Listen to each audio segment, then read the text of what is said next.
और सबसे बड़ी बात है वो मुझे मोटिवेट कर रहे हैं और मैं उनसे ही जो हूँ ना इंस्पायर हूँ।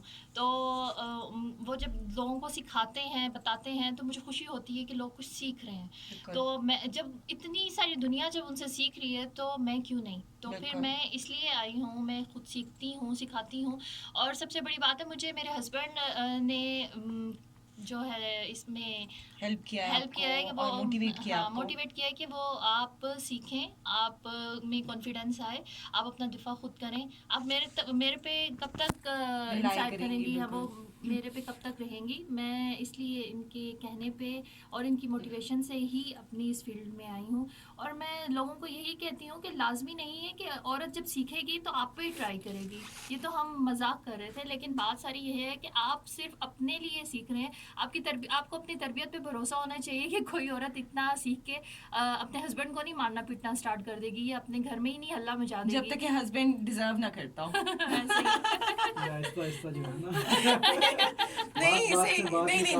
नहीं, यहाँ पे ये बात मैं जरूर क्लियर करूंगी कि देखिए जहाँ औरत बहुत लिहाज भी रखती है और हमारा मुआशरा भी इस बात को कहता है, हमारी कुछ अपब्रिंगिंग भी ऐसी होती है कि हम अपने हस्बैंड का, अपने इन लॉज का, अपने हर मतलब बाकी लोगों का भी बहुत ख्याल कर रहे होते हैं। लेकिन वहाँ पे मर्द की भी एक बहुत बड़ी जिम्मेदारी है कि वो अपनी औरत को, अपने घर की औरत को स्पेशली तहफ़्फ़ुज़ प्रोवाइड करे। क्योंकि हम बाहर की औरत के लिए तो बड़े एक निगहबान भी बन रहे होते हैं, साया बन रहे होते हैं, लेकिन घर की औरत के लिए हम बिल्कुल जो है ना, बाहर के दुनिया में बस पिटने की देर है वो, यानी कि किसी को छेड़े और उसके बाद हीरो बन के सामने आ जाता है। भाई हम भाई हैं, हम बाप हैं आपके, सब कुछ हम हाँ लेकिन वही मर्द जब वापस घर जाएगा और औरत ने खाना नहीं दिया टाइम पे, तो वो जो है अपनी मर्दानगी जो है थप्पड़ और मुक्कों के जरिए साबित करेगा, तो वो भी एक अच्छी चीज नहीं है।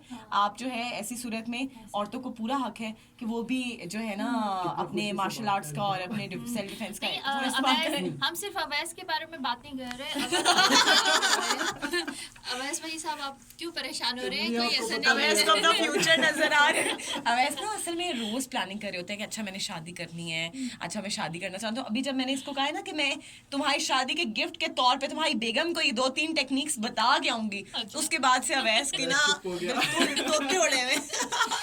नहीं, हम आप पे अप्लाई करने के लिए थोड़ी उनको बताएंगे, हम लोगों से बचाव के लिए उनको बताएंगे, ठीक है। और ये सबसे ज़्यादा वो लोग ऐसे दरिंदे हो गए हैं कि हमारे माशरे में जो है ना, ये लोग देखते ही नहीं है कि वो छोटा है बड़ा है शादीशुदा है या क्या है, वो बस ऐसे वो पागल हो चुके हैं इस चीज़ के लिए। तो हम लोगों को इसीलिए तो अपने आप को प्रोटेक्ट करना है, अपने आप को बचाना है। तो इसमें ये नहीं है कि हम सिर्फ हस्बैंड की मार कुटाई के लिए ये चीज़ें सिखाते हैं। नहीं, बिल्कुल भी हस्बैंड की मार कुटाई नहीं होती इसमें, बल्कि ये आपको बचाता है उन तमाम नागहानी चीज़ों से जो एकदम से आपके ऊपर हमलावर हो सकते। कोई भी ऐसी चीज़ है, कहीं पे भी आप रास्ते में जा रही हैं, किसी ने आपको छेड़ने की कोशिश की, किसी ने आपको पकड़ने की कोशिश की। एंड हम लड़कियों की बात करें, आजकल लड़के भी महफूज नहीं है। बेशक छोटे छोटे बच्चे अगर हैं तो उनको भी हरास किया जा रहा होता है। अच्छा राबेल, आप बता रही थी कि फातिमा को आप जो है गुड टच और बैड टच का भी, उसके लिए भी आप भेजती हैं और वो अब सेशंस भी देती हैं, वो खुद भी सिखा रही होती हैं, उसका पार्ट होती हैं।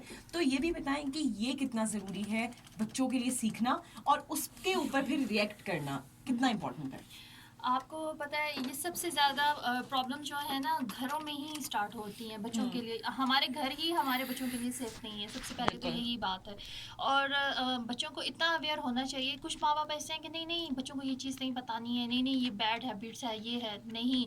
आप बच्चे को ये बताएं कि ये गुड टच है और ये बैड टच है। और हम लोगों ने भी फातिमा को इसीलिए सिखाया है कि वो उसको ये चीज़ पता हो कि कोई आपको हाथ लगा रहा है तो क्यों लगा रहा है, और आपको वो पता होना चाहिए कि वो आपको गुड टच कर रहा है या बैड टच कर रहा है। तो यही चीज़ें वो सीखती है, पहले वो सीखी है और वही वो चीज़ें बच्चों को सिखा रही है कि आप अपने आप को किसी भी अपने घर के बंदे से या किसी भी फैमिली मेम्बर से किस तरह बच सकते हैं। या मोस्टली ये नहीं है कि घर में ही है, स्कूल में हो सकता है, बाहर हो सकता है, ठीक है। आप ट्यूशन जा रहे हैं, आप अकेडमी जा रहे हैं, कोई भी ऐसा हो सकता है। तो आप बच्चों को इतना जो है कॉन्फिडेंस दें कि वो बच्चे आके आपको बताएं कि उन्होंने हमें गुड टच किया है या उन्होंने हमें बैड टच किया है।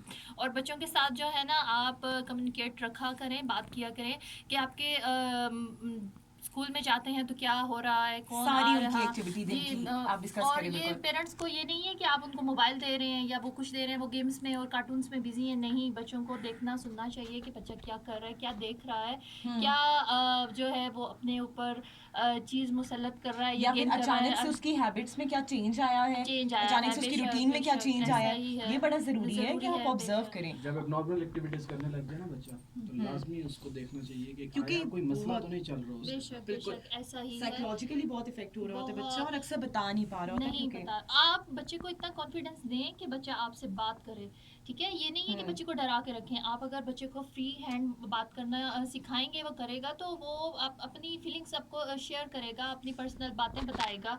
तो ये बच्चे के लिए बहुत ज़रूरी है कि घर का माहौल सबसे पहले उसके लिए फ्रेंडली होना चाहिए। या फिर डराने से ज्यादा क्या आप ये नहीं समझती कि आजकल हमने बच्चों को गैजेट्स में, मोबाइल, टीवी, इन चीज़ों में इतना बिजी कर दिया है ताकि हम लोग अपना टाइम बचा सकें।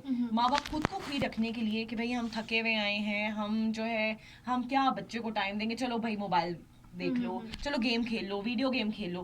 क्या ये बच्चों की मेंटालिटी को ज़्यादा इफेक्ट नहीं कर रहा? और क्या ये चीज़ एक बहुत इंपॉर्टेंट नहीं है कि माँ बाप के दरमियान और बच्चों के दरमियान कम्युनिकेशन गैप आ रहा है और इस तरह के साने ही बढ़ते जा रहे हैं? बेशक ऐसा ही है।